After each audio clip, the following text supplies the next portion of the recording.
Bien, muy buenas noches. Gracias por el esfuerzo de venir a la casa del Señor en medio del agua que no nos deja, ¿no? Pero bueno, ya que no nos deja, ¿qué vamos a hacer? Vamos a seguir disfrutando del agua que Dios nos da, ¿no? Para quienes nos acompañan hoy, hemos estado hablando toda la semana del llamado de Dios y dijimos que el llamado de Dios tenía que ver, ¿se acuerda con qué cosa? Con el propósito de Dios. Dios nos llama y eso tiene que ver con su propósito. Y dijimos que en primer lugar Dios nos llama a la salvación a través del Evangelio. Y el propósito es que seamos salvos. Y claramente Dios usa el Evangelio para llamarnos y mostrarnos nuestra pecaminosidad. Y nosotros creyendo en Él somos salvos por su gracia, por la obra redentora, el sacrificio suficiente de Cristo. Así que lo que dijimos que una vez que somos llamados por Dios al Evangelio, siendo ahora salvos, somos... Se abrió el Mar Rojo. No, está bien. Somos llamados ¿a qué? A vivir el Evangelio. Y dijimos que Dios no nos salva para simplemente vivir una vida y bueno, ahora soy salvo y ya está, sino que nos salva y nos da un propósito. Eso dice el libro, ¿se acuerdan? Romanos capítulo 11, versículo 29, porque irrevocable, ¿se acuerdan? Son los dones y el llamamiento. Y el concepto de irrevocable son los dones y el llamamiento es que no se puede cambiar, ¿qué cosa? El propósito de Dios para nuestras vidas. Y vimos que el primer propósito, una vez salvos, es que Dios nos llama a ser ¿qué cosa? Luz. ¿Se acuerda? Y ser luz tenía que ver con vivir el Evangelio, con no avergonzarnos. Ahí, primer capítulo de Segunda de Timoteo. A estar involucrados en la obra de Dios, a vivir con esperanza y amar el Evangelio. Y después terminamos viendo finalmente ese día cómo el ejemplo de Juan el Bautista era muy claro. ¿Se acuerda? ¿Qué dijo Jesús de él? Él era la antorcha que ardía y alumbraba. Y la única manera de alumbrar es que primero nuestro corazón arda por nuestro Señor, ¿no? Y el día de ayer hablamos que somos llamados a ser ¿qué cosa? Santos. Y era interesante, Primera de Pedro, capítulo 1, ¿recuerda? Porque como el que nos llamó es santo, nos llama, nos marca un propósito. Ser santos en toda nuestra manera de ¿qué? De vivir. Y vimos, porque escrito está, sed santos porque yo soy santo. Y viajamos a donde? A Levítico. Yo no podría decir... ¿Qué tiene que decir Levítico para nosotros? ¡Wow! Muchísimo. Muchas lecciones prácticas. Cómo se mostraba que la santidad es algo práctico. Y santidad dijimos que era honrar ¿a quién? ¿Se acuerda? Honrar a nuestros padres. Santidad es un corazón sin ídolos. Santidad es adorar a la manera de Dios. Santidad es amar al necesitado. Santidad es vivir en integridad. Santidad es honrar al prójimo. Santidad es vivir sin acepción de personas. Santidad, santidad, santidad, santidad. La santidad conviene a nuestra casa. La santidad es hermosa. Y dijimos el día de ayer, la santidad es un tema ¿de qué? ¿De conducta, de comportamiento o de corazón? De corazón. Por eso terminábamos hablando lo que decía el profeta Joel. Hay que rasgar ¿qué cosa? El corazón, no el vestido. Y quedamos que hoy íbamos a tener una tarea, ¿se acuerda? ¿Cuál era? Leer Segunda de Timoteo capítulo 3. Entonces, ¿abra su Biblia en Hechos? No, ¿cómo va a venir en Hechos? Si la tarea era capítulo 3, vamos a capítulo 3. Segunda de Timoteo capítulo 3. Y miren lo interesante, en el llamado al compromiso, cuando pensamos en compromiso, ¿qué palabra se viene a nuestra mente? Compromiso nos habla de ¿qué? Me he comprometido con alguien. Responsabilidad. ¿Qué concepto más se nos viene cuando hablamos de compromiso? Tengo un compromiso en mi trabajo. Tengo una obligación. Algo que no puedo postergar. Algo que tengo que cumplir inevitablemente. Ese es el concepto de compromiso. Ahora, me gustaría leerte este concepto. Hay un devocional muy bueno, se lo recomiendo. Se llama En pos de lo supremo. Es un libro muy viejito. Don Oswald Chambers escribió esas reflexiones diarias. Y él dice en uno de sus días, dice así, escuche bien, resulta más fácil vivir la vida cristiana sin un propósito o sin un llamamiento. Porque entonces deja de preocuparme lo que Dios me pide. Ahora es mi sentido común, recubierto de un barniz de emoción cristiana, lo que se convierte en mi guía. Ahora dice él, puede que llegues a prosperar y tener algo de éxito desde la perspectiva humana, pero estás olvidando el llamamiento de Dios. Mira, amigo mío, hermano mío, joven y hermano que estás hoy con nosotros. Es fácil vivir la vida cristiana sin pensar en lo que es el llamado de Dios. Porque llamamiento dijimos que se refiere a ¿qué? ¿A qué se refiere llamamiento? Obligación, pero dijimos llamamiento se refiere a propósito. Entonces, si yo digo, ¿para qué preocuparme del propósito de Dios? Entonces la vida cristiana se hace ¿qué? No le rindo cuentas ¿a quién? A nadie. No, llamamiento nos marca propósito y un llamamiento al compromiso es, Señor, voy a estar comprometido ¿con qué cosa? Con tu propósito. Ahora, fíjese en el capítulo 3, cómo empieza. Y Pablo le dice a Timoteo algo muy interesante. Le dice, mira, también debes saber esto, que los postreros días vendrán, ¿qué cosa? Okay.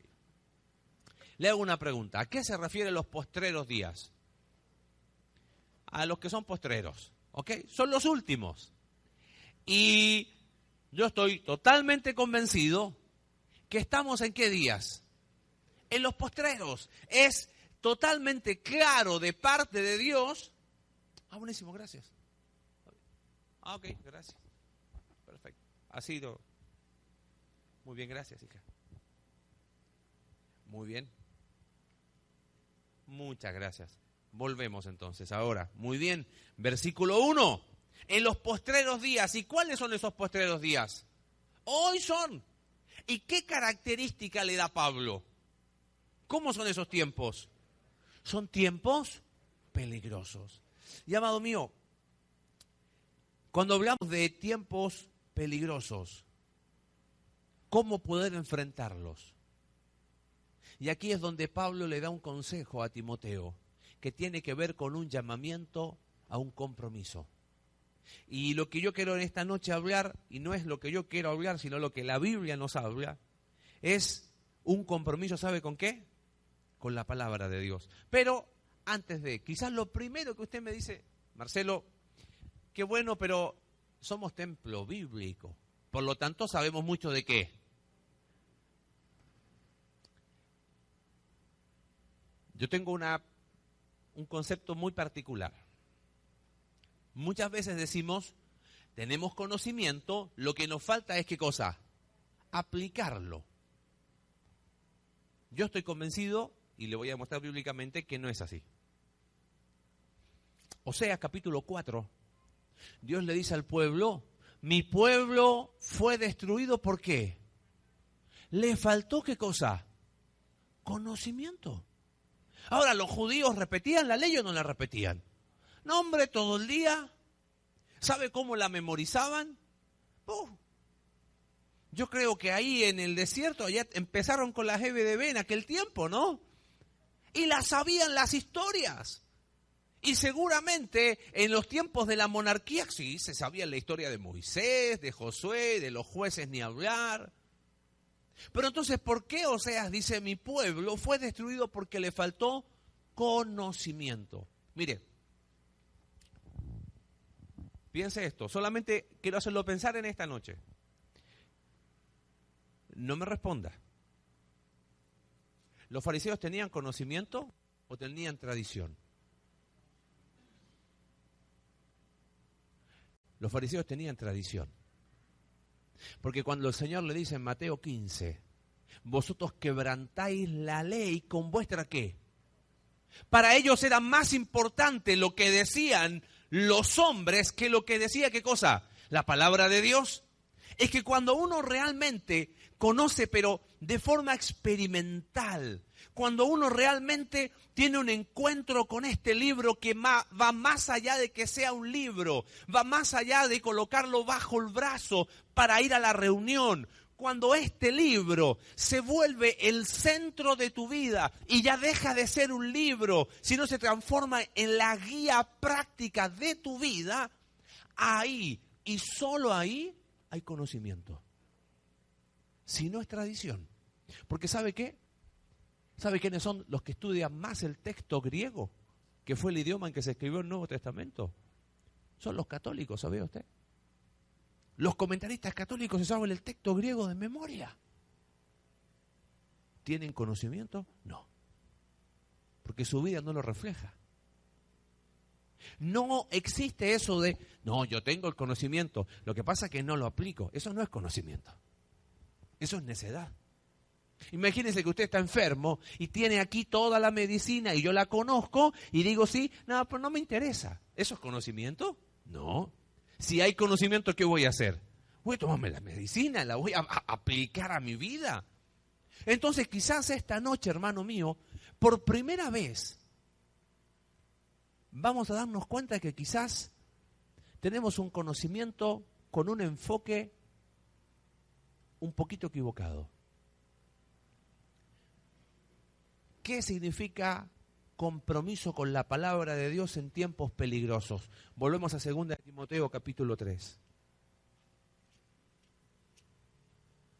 Fíjate cómo empiezan estos tiempos peligrosos. Versículo 2, ¿de quién habla? Porque habrá hombres, y empieza a dar características de quién, de personas, de un ser humano, de un hombre. Y mira cómo le dice, habrá hombres amadores de qué. Lo que se entiende no lo voy a explicar, ¿no? ¿Cómo podríamos traducir eso de forma más moderna? ¿Ah? Amadores de sí mismo, ¿no? ¿Ah? Don Yoyos, ¿no? Qué bueno que soy, yo soy el mejor, yo soy el número uno, y yo, todo céntrico, todo yo. Hombres amadores de sí mismos. ¿Qué más después?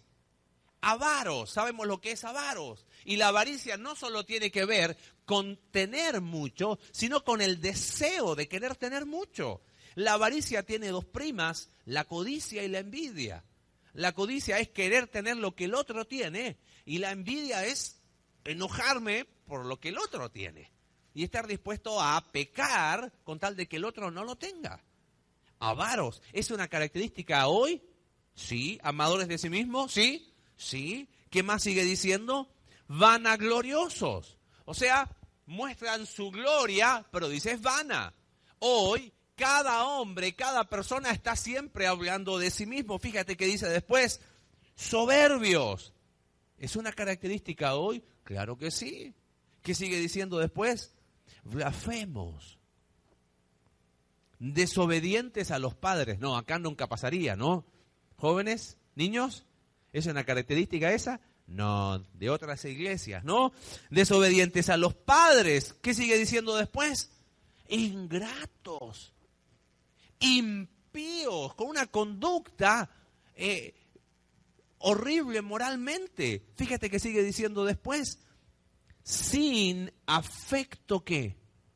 Natural.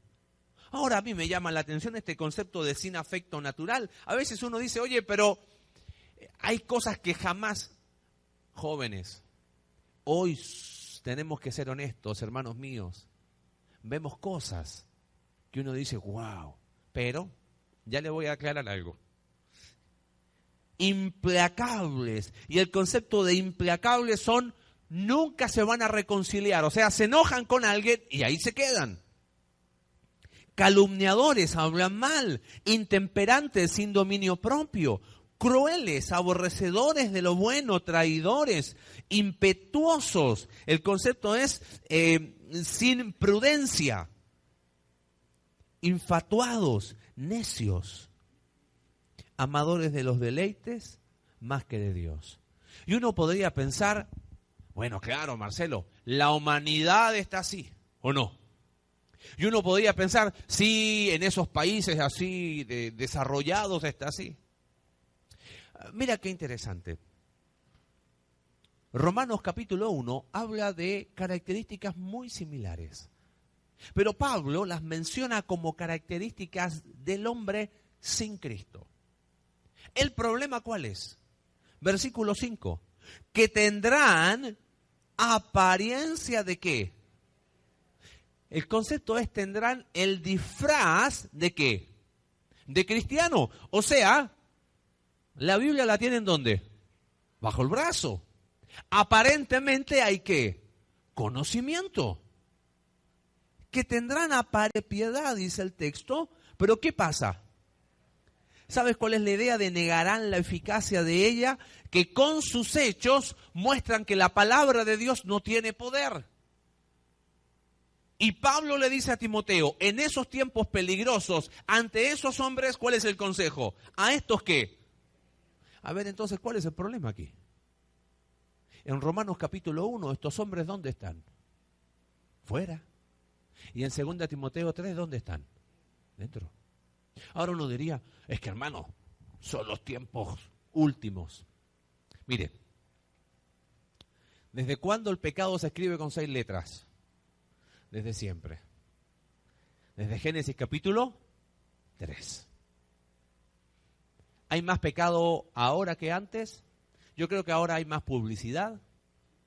Hoy es más visible, pero el pecado sigue siendo exactamente el mismo. Desde Génesis capítulo 3. Fíjese que en la primera familia está el primer asesinato. ¿O no? Sodoma y Gomorra, ¿dónde estaba? Génesis 18-19. O sea, ya ahí empezamos mal. ¿No? Porque el pecado es pecado. El problema es que acá están adentro. Entonces, ¿cómo podemos resumir el problema de estos hombres? ¿Es un problema de conducta? Lo dijimos ayer. ¿O es un problema del corazón? Entonces, en primer lugar, ante el peligro del corazón, hermano mío, ¿sabe lo que necesitamos? ¿Compromiso con qué? Con la palabra. Estos hombres que se muestran amadores de sí mismos, avaros, vanagloriosos, soberbios, es porque su corazón está mal. Y mira, ayer solamente lo cité, pero quiero que hoy vayamos. Guarde ahí 2 Timoteo, acompáñame a Mateo 15, por favor. 15, por favor.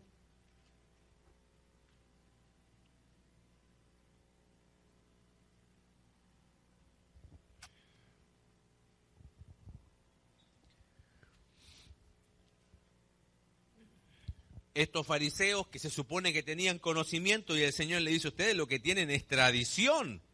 Vosotros quebrantáis, fíjate verso 3, el mandamiento de Dios por vuestra tradición. Dios mandó diciendo honra a tu padre y a tu madre, pero ellos no lo honraban, santidad. Así que invalidasteis, versículo 6, el mandamiento de Dios por vuestra tradición.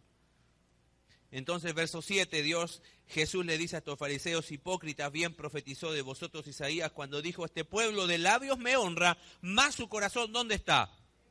Entonces, fíjate lo que le empieza a explicar el Señor Jesús. Llama a la multitud y le dice, verso 11, entiendan esto, no lo que entra en la boca contamina al hombre, mas lo que sale de la boca, esto contamina al hombre. Entonces, acercándose sus discípulos, le dijeron, ¿sabes que los fariseos se ofendieron? Y el Señor Jesús dice, toda planta que no plantó mi Padre Celestial será desarraigada, dejadlo. Son guías de ciegos. Y si el ciego guía a otro ciego, ambos caen en el hoyo. Entonces Pedro le dice, Señor, entonces explícanos esta parábola. Ah, ustedes también no entienden, le dice el Señor Jesús, te lo tengo que explicar de otra manera, ok. ¿No entendéis que todo lo que entra en la boca va al vientre y es echado en la letrina en el baño? Pero lo que sale de la boca, ¿de dónde sale? Del corazón sale. Y esto contamina al hombre. Porque del corazón salen, ¿qué cosa? Amadores de sí mismo. Del corazón salen los homicidios, crueles, sin afecto natural. Del corazón salen los adulterios, del corazón salen las fornicaciones, los hurtos, los falsos testimonios, las blasfemias. Estas cosas son las que contaminan al hombre, pero el comer con las manos sin lavar no contamina al hombre. ¿Sabe lo que le dice Pablo a Timoteo en el capítulo 3? Ante el peligro del corazón hay que tener un compromiso con la palabra, hay que empezar a vivir esto. Ahora, hermano mío, ¿cómo tú y yo sabemos que tenemos alguna de estas características? Quizás lo primero que haríamos es, no, yo jamás, no. Pero ¿cómo sabemos cómo estamos? ¿A dónde nos tenemos que mirar? ¿Al espejo o no? ¿Usted se mira al espejo en la mañana? Algunos sí, otros no tanto, pero de una otra manera algo nos miramos, ¿no? ¿Y qué nos dice el espejo siempre? Que los años pasaron, no en vano. ¿Pero qué nos dice? ¿Cómo estamos? Nos dice la verdad. ¿Cómo saber cómo está mi corazón? Acá. Compromiso con la palabra de Dios. Ante el peligro del corazón, un compromiso con la palabra de Dios. Y hermano mío, quiero que, terminando este primer concepto, estas características no son de un cristiano. ¿Entiende? Estas características no son de un hijo de Dios. Joven, estas características no son de un hijo, o una señorita o un joven que profesa ser hijo de Dios. Entonces, claro, ¿cómo voy a vivir un compromiso con Dios si mi Biblia está cerrada? La abro con suerte el domingo, si es que la trae. Yo le pregunto a los jóvenes hoy, ¿quién de ustedes trajo su Biblia? Pues si no trajo la Biblia, hijo, no sirve. Ahora, traerla es una cosa, abrirla en el culto es otra. Porque si estoy pendiente de cualquier cosa y distraído por cualquier cosa y pensando en mi mente en cualquier cosa, va a ser difícil tener un compromiso con la palabra. Va a ser difícil cuidar ¿qué cosa? Corazón. Ante el peligro del corazón, ¿compromiso con quién? Con la palabra. Avancemos. Versículo 8.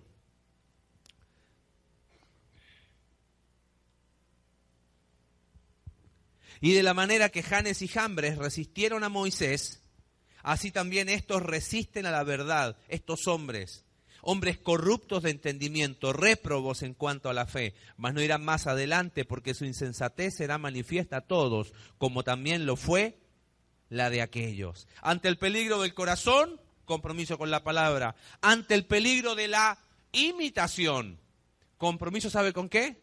Con la palabra. ¿Quiénes eran Janes y Jambres? ¿Sabes quiénes eran? La tradición judía le da estos nombres a los magos de Egipto.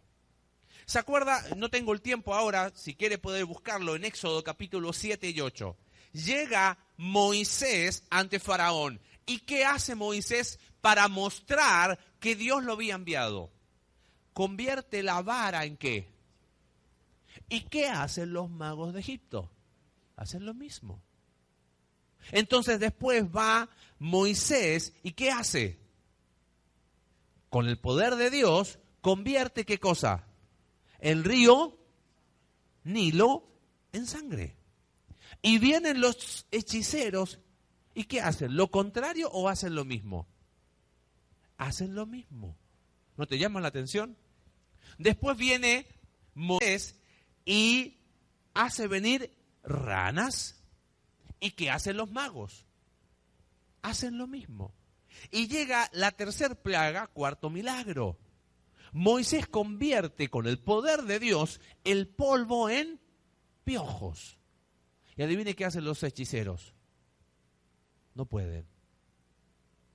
Y los hechiceros dicen algo muy interesante. Dicen, dedo de Dios es este. ¿Por qué no pudieron hacer eso los hechiceros? Porque eso era crear vida y solo Dios crea vida. Ahora, pero mire qué interesante. ¿Cuál ha sido el método del diablo desde el jardín del Edén? Imitación. ¿El diablo llegó con un mensaje nuevo a Eva o con un mensaje distorsionado? Él no le trajo un mensaje nuevo. Él tomó el mensaje de Dios le dio un arreglito por ahí, le dice, Dios dijo, con que Dios os ha dicho, imitación. Imitación. Segunda de Corintios capítulo 11 lo dice, que, fíjese, se lo leo, ahí me falla la memoria. Lo ha escuchado, Segunda de Corintios capítulo 11, verso 13, porque estos falsos apóstoles, obreros, ¿qué cosa? Fraudulentos, que se disfrazan como apóstoles de Cristo. ¡Wow! ¡Qué texto más actual!, ¿no? ¿Ah? Y no es maravilla, porque el mismo Satanás se disfraza como ¿qué? Ángel de luz. Así que no es extraño si también sus ministros se disfrazan como ministros de justicia, cuyo fin será conforme a sus obras. Muchas veces me ha pasado que de repente viene alguien y te dice, hermano, pero ¿y usted qué piensa de fulanito de tal?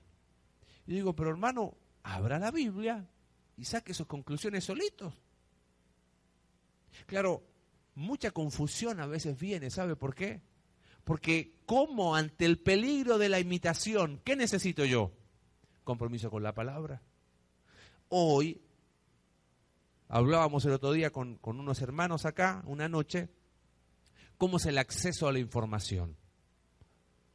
Hoy en general. A través de un libro, no es lo normal.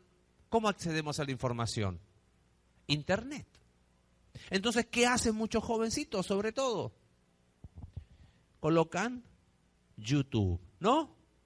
Y donde dice buscar predicaciones cristianas, ¿qué te puede aparecer? Cualquier cosa. ¿O no?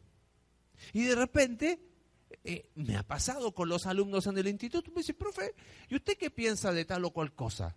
Y yo le digo, ¿cuándo viste ese video? ¿Y cómo sabe? Y obvio, esas no son tus palabras, eso lo estás repitiendo. Y ni siquiera sabes quién es, ¿no? No. Recuerdo recién llegando un alumno extranjero, pero recién ahí lo había conocido, había visitado su país meses antes, llega al instituto, entonces me dice, hola, ¿cómo estás? Como ya nos conocíamos, me dice, ¿cuándo nos podemos juntar? Digo, sí, ¿cómo te puedo ayudar? No, es que me gustaría que podamos debatir algunos temas. Está bien, le dije yo, pero me parece que hay cosas que son más importantes antes de debatir algo. No, hermanos, que yo quiero hablar de las 70 semanas de Daniel. Recién había llegado al instituto. O sea, estaba sacando sus maletas, él quería hablar de las 70 semanas de Daniel. Yo le digo, hermano, apenas puedo con mi semana, voy a poder con las 70 semanas de Daniel, ¿no?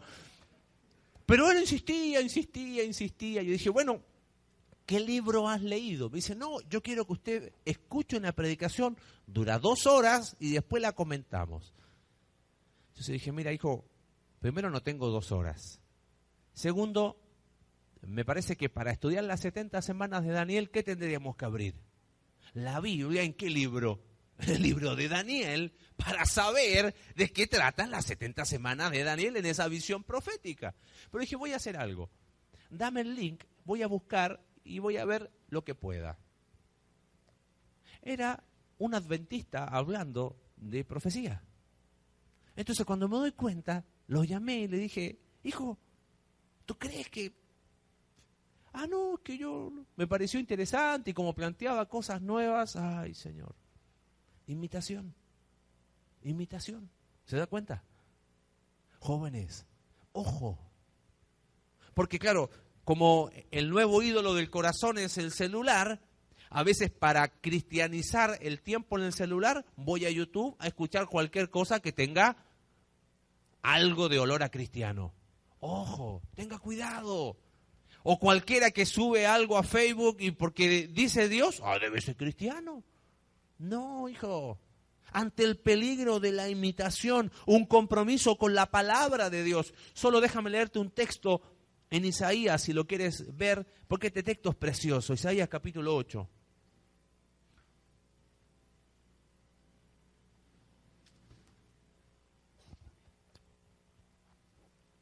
Dice,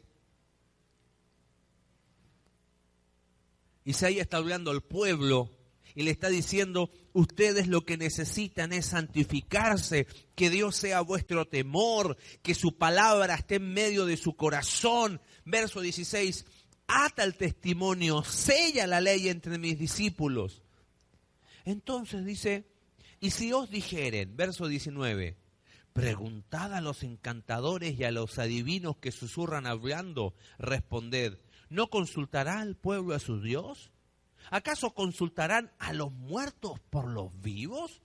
Mira la respuesta de Isaías, con signo de exclamación. ¿A dónde tenemos que ir? ¿Cuál es el fundamento en medio de tanta distorsión? Verso 20, a la ley y al testimonio.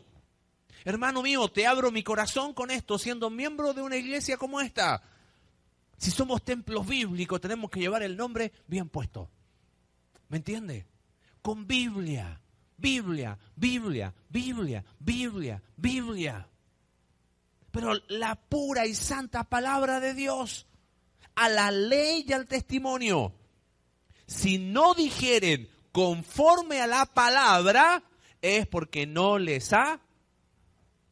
Así que cuando ande alguno por ahí diciendo cosas un poquito distorsionadas, usted diga, no les ha amanecido. ¿Ok? Aún están en oscuridad. Ahora, mi pregunta es, en estos tiempos peligrosos, ante el peligro del corazón, ¿qué necesito? Compromiso con la palabra. Ante el peligro de la imitación, ¿qué necesito? Yo le hago una pregunta, ¿cómo va su lectura? ¿Cómo va su devocional? ¿Cómo va su estudio personal? ¿O nos quedamos con lo del domingo? No, pero hermano, ahora tuvimos regocijo juvenil todos los días. Ya con eso estamos hasta fin del año llegamos. No, hermano mío, no. Volvemos a 2 Timoteo.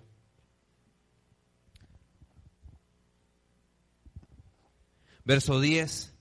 Dice, pero tú has seguido mi doctrina, mi conducta, propósito, fe, longanimidad, largura de ánimo, amor, paciencia, persecuciones, padecimientos, como los que me sobrevivieron en Antioquía, en Iconio, en Listra, persecuciones que he sufrido y de todas me ha librado el Señor. Y subraya este texto, y también todos los que quieren vivir piadosamente en Cristo, ¿qué padecerán? Mas los malos hombres y los engañadores irán de mal en peor, engañando y siendo engañados. Pero ante la persecución, ¿qué tengo? Pero persiste tú en lo que has aprendido y te persuadiste, sabiendo de quién has aprendido y que desde la niñez has sabido las sagradas Escrituras. Ante el peligro del corazón, ¿compromiso con qué? Con la palabra. Hermano, es que el problema nuestro está en el corazón. Y si nuestro corazón no es transformado día a día por la palabra, probablemente algunas de estas características vamos a empezar a imitar. Palabra. Ante el peligro de la imitación de cosas que huelen a cristiano, pero que no tienen nada de cristiano. Palabra. Ante el peligro de la persecución, compromiso con la palabra. Y quizás tú me dices, pero Marce, ¿hoy tenemos persecución? No. Como antes, no. Pero claro que hay una persecución, porque aquí este texto está diciendo una verdad. El versículo 12 dice, y también todos los que quieran vivir como, ¿qué van a padecer? Entonces yo me pregunto al revés. Si no hay persecución, es porque ¿qué falta? ¿Cómo es la persecución hoy? No te van a meter preso. ¿Ideológica? ¿A nivel de pensamientos? Lo veíamos el otro día en el tráiler de la película. Hoy, cuando usted se para y dice, mire, yo creo en el relato bíblico de la creación. ¿Qué? ¿Quién se va a levantar y va a decir, seguimos creyendo que el matrimonio es entre un hombre y una mujer, porque fue lo que Dios instituyó? ¿Quién lo va a decir? Los católicos tienen que decirlo, hermano mío. Perdóneme la expresión. Con todo respeto, un sacerdote que no sabe nada de familia tiene que defender la familia. ¿O hemos de ser los cristianos evangélicos? ante la moda y el matrimonio igualitario. ¿Quién se va a levantar y quién lo va? Pero eso tiene un precio. En el lugar donde estás estudiando, en la universidad, y cuando hablan de derechos humanos, y ¿quién se va a levantar y decir el aborto es un asesinato? ¿Quién lo tiene que decir? ¿Los moralistas de este país o el pueblo de Dios? Los jóvenes cristianos se tienen que levantar. Las familias se tienen que levantar. Pero eso tiene un costo. El que quiera vivir piadosamente, ¿qué va a padecer? Persecución. Va a haber discriminación, te van a mirar raro. Ah, este que piensa cosas, le lavaron el cerebro. ¿O no? A mí me preocupa algo. Y se lo digo abriendo mi corazón honestamente. La solución ante la persecución, ¿cuál es? La palabra. Pero aquí quiero hablar a dos públicos. A madres y padres y después a jóvenes.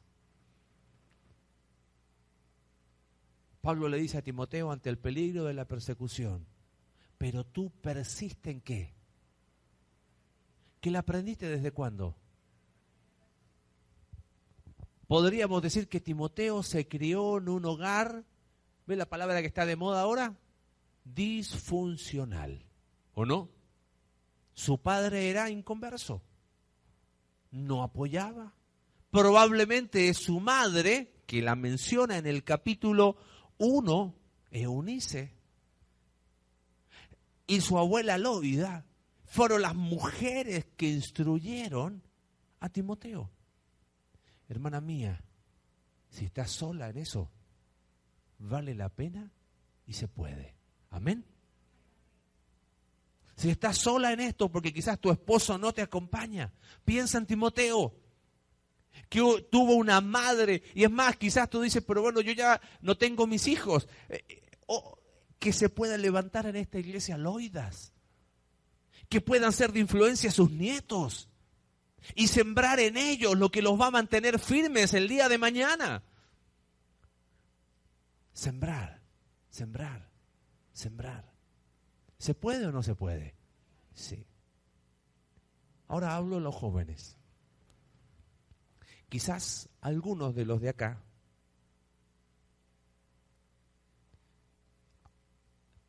ha tenido el privilegio de criarse en un hogar cristiano. Y si no, has venido a la iglesia, al club bíblico. ¿Sabes qué me preocupa? Que en vez de ver eso como un privilegio, joven, lo ves como, hoy, qué aburrido, toda mi vida he estado en la iglesia.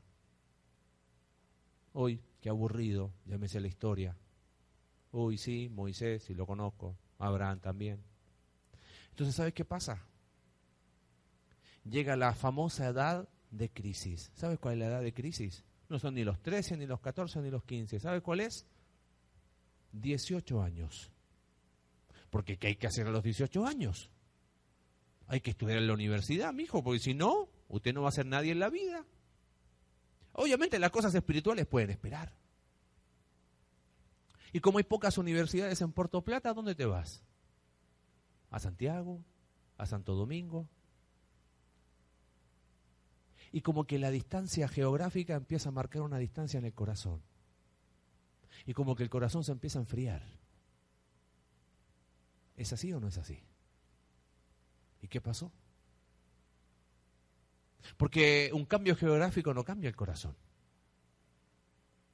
Quizás el problema siempre estuvo. Lo que faltaba era la ocasión. Lejos de casa, sin la supervisión de papá y mamá, sin el líder de la iglesia que te está ahí, uy, ¿por qué no viniste? No, ya hago mi vida. Y lo que debería haber sido un privilegio. Qué fastidio fue esto. ¿Sabe quién dijo eso? El pueblo de Israel. En Malaquías. Oh, qué fastidio es servir a Jehová. Wow. Jóvenes, si te vas a ir, donde sea que vayas, si desde la niñez aprendiste, no te muevas de ahí. No te muevas de ahí. Porque tu fe va a ser puesta a prueba. No te muevas de ahí. El problema es que quizás nunca estuviste ahí. ¿Entiendes? Claro, venía a la iglesia, pero cerca de Dios. Ay, ¿cómo es eso? Cantaba, pero tener comunión con Dios, con su palabra.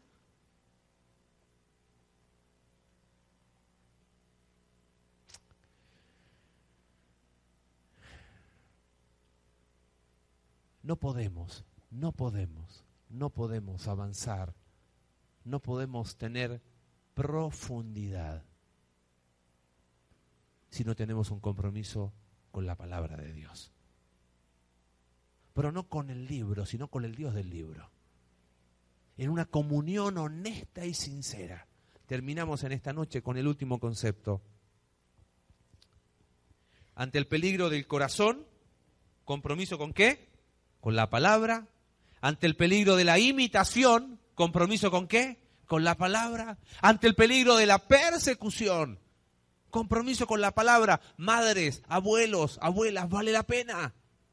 Siempre. Quizás lo más difícil de la aventura de la paternidad es que el día de mañana nuestros hijos se van a equivocar. Quizás la aventura más difícil y el desafío más difícil de ser padres es que nuestros hijos crecen y toman sus propias decisiones. Pero que ante Dios podamos decir, yo le enseñé lo que Dios decía. Y que no sea como Elí, que Dios lo tuvo que llamar. Tus hijos están mal por sus decisiones, pero tú como padre no cumpliste. Líbrenos Dios de eso. Hijos, firme. Si hoy no estás teniendo comunión con Dios, si hoy no hay un compromiso con su palabra, si hoy la Biblia es un libro lejano, ¿y a mí para qué me sirve? Lo más probable es que a la vuelta de la esquina, lo único que te espera es el fracaso espiritual. Porque ¿qué árbol puede permanecer firme si no tiene raíces? Ninguno. Ninguno. Y eso no lo pueden hacer tus padres por ti, ni los líderes por ti. Eso es tu decisión personal. Terminamos versículos 16 y 17, texto tan conocido. Y me gustaría terminar haciendo algunos énfasis ahí. Dice, toda la escritura, el versículo 16 y 17 es el resumen de, en estos tiempos peligrosos, entonces, ¿qué necesitamos? Biblia. Ante el peligro del corazón, Biblia. Al de la imitación, Biblia. La persecución, Biblia.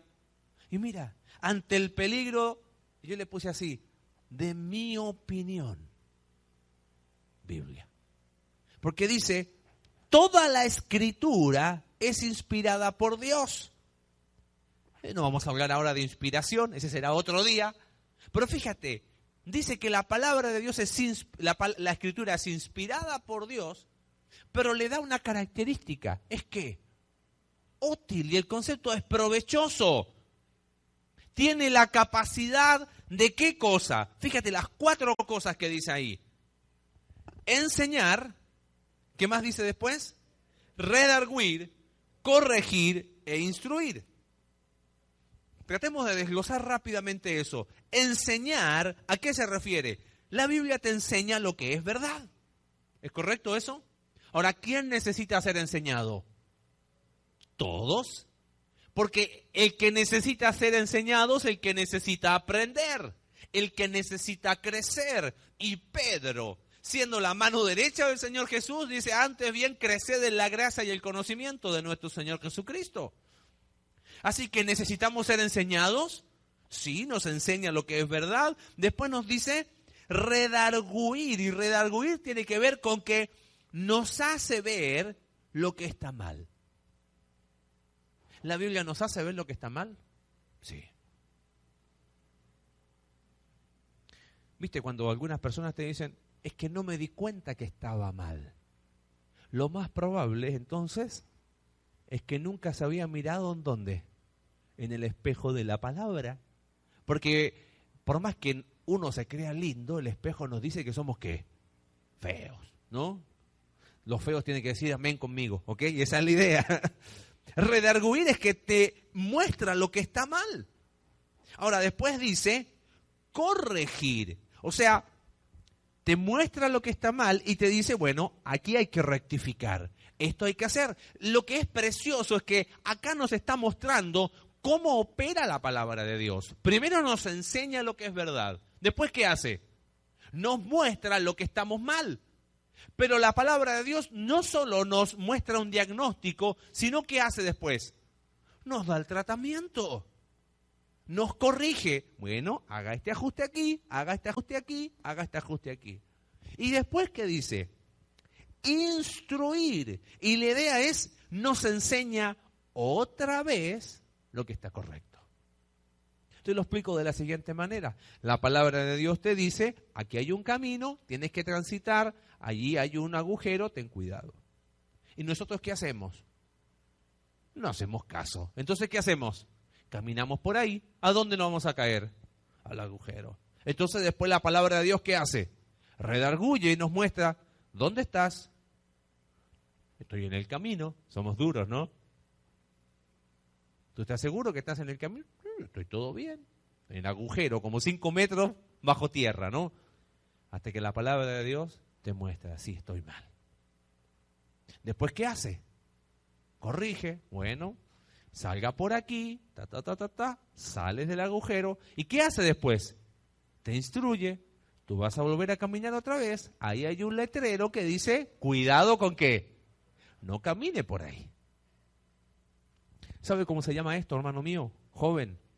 Se llama suficiencia de las Escrituras. En la palabra tenemos cuánto de lo que necesitamos para vivir la vida cristiana. Todo. Todo. A mí me desespera a veces y no entiendo cómo personas que dicen creer en Jesús y confiar su eternidad no son capaces de ir a la palabra de Dios para confiar su temporalidad. Joven, vas a tomar decisiones importantes en la famosa crisis de ¿qué? ¿Qué carrera estudiar? Entonces le pides consejo a fulanito y fulanito. ¿A dónde deberías pedir consejo? Acá. ¿Y puede haber consejo de la palabra de Dios para saber qué carrera estudiar? Claro que sí. Una que glorifique a Dios, una que te dé la oportunidad de ser luz. Claro que hay consejo. Ay, es que Marce, me gusta ese chico, es tan bueno, pero lo que pasa es que yo lo voy a convertir. No, ya lo viste ahí, te lo decían las viejitas que estaban ahí, ¿no? No, estaban actuando, obviamente, ¿no? No. Pero somos necios. No tiene consejo, tiene 1000 consejos, tiene 1000 historias. ¿Que te enseñan? ¿Te redarguyen? ¿Te corrigen y te instruyen?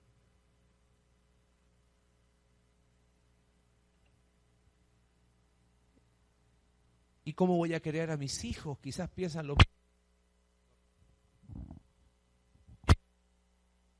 Ahí sí. ¿Cómo crío a mis hijos? ¿Dónde está el consejo? En la palabra. Ah, no, yo lo he criado así, me han salido todos buenitos. No, si el problema no es la conducta, el problema ¿dónde está? En el corazón, a la palabra. Situaciones financieras, la palabra.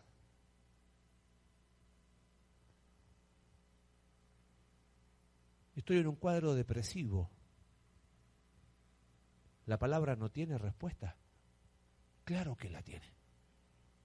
Entonces, ¿por qué vamos a buscar en hombres que no creen en Dios? En una ciencia humanista que niega la existencia de Dios, la solución a los problemas del alma. ¿Por qué? No lo puedo entender. No lo puedo entender. ¿Cuánta escritura es inspirada por Dios y es útil? Toda. ¿Tiene un problema depresivo? ¡Ay, la palabra de Dios está llena! Y te muestra cómo poder enfrentar esas situaciones y salir adelante. ¿Tienes un problema de que no controlas tu ira? La palabra de Dios está llena de versículos bíblicos que te enseñan, que te redarguyen, que te corrigen y te instruyen. Hay problemas emocionales, un poco más. Hay falta de perdón. Vamos más profundos. Hay desvíos doctrinales. Oye, todos los ismos son fama. Escuchamos tal cosa. ¿A dónde tenemos que ir para encontrar respuesta?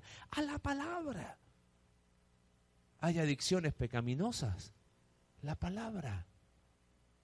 Hay hijos rebeldes. La palabra. La palabra. La palabra. Hay amargura. La palabra. Hermano mío, ¿cómo vamos a enfrentar tiempos peligrosos? ¿Compromiso con qué? Con la palabra. Ante el peligro del corazón, compromiso con la palabra. Ante el peligro de la imitación, de la persecución.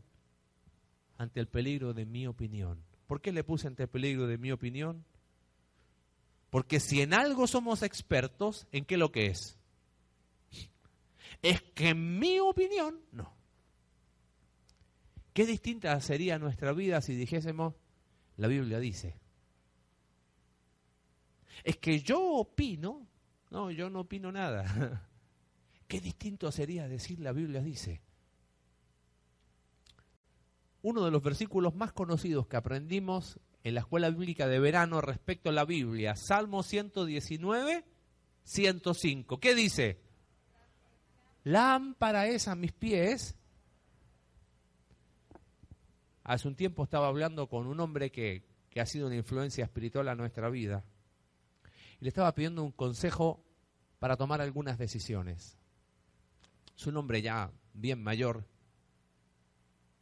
Y me dice, él es americano, me dice, Marcelo, me dice, como siempre voy a ser el rey de lo obvio. No te voy a decir nada nuevo. Adivina qué vamos a ver. La palabra. Me dice, y probablemente te voy a decir un versículo que conoces. Me dice, la Biblia dice que en el Salmo 119, lámpara es a mis pies tu palabra. Y yo dije, sí lo sé. Pero él me hizo pensar en lo siguiente. Me dice, ¿qué hacía una lámpara en aquel tiempo? ¿Eran las luces altas del auto?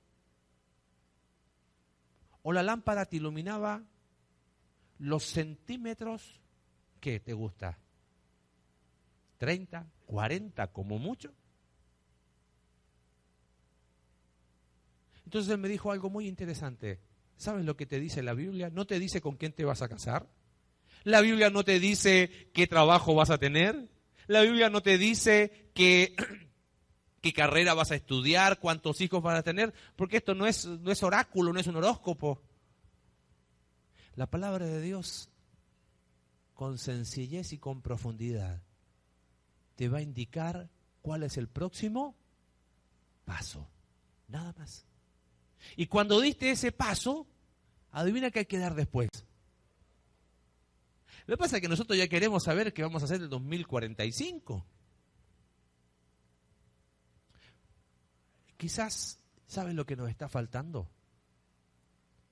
Es que no queremos dar el próximo paso. La palabra de Dios ha estado ahí hace ¿cuántos años en tu vida? 1, 2, 10, quizás jóvenes desde la niñez.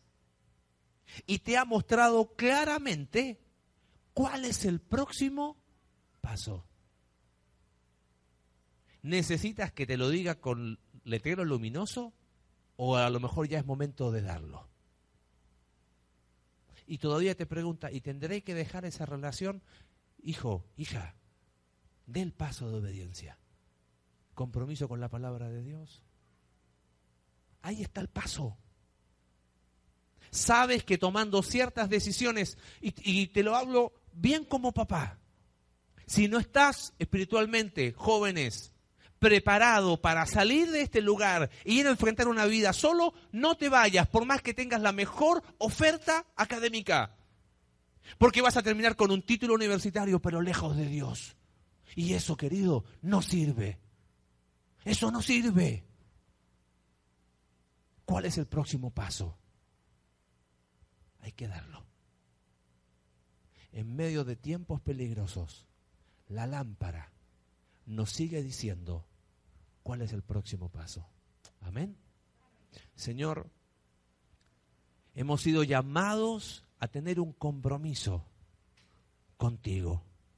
Pero ese compromiso con tu persona no puede ser a través de mi opinión, es a través de tu palabra. Donde la palabra de Dios, Señor, tu palabra, deje de ser un libro frío y se transforme en esa guía que orienta mi vida, que saca de mi boca mi opinión, que saca de mi boca el yo opino, el yo creo, el yo decido, para decir la Biblia dice y poder vivir una vida que te agrade. Padre, cuando el corazón nos empieza a engañar, tu palabra es el espejo que me muestra cómo estoy.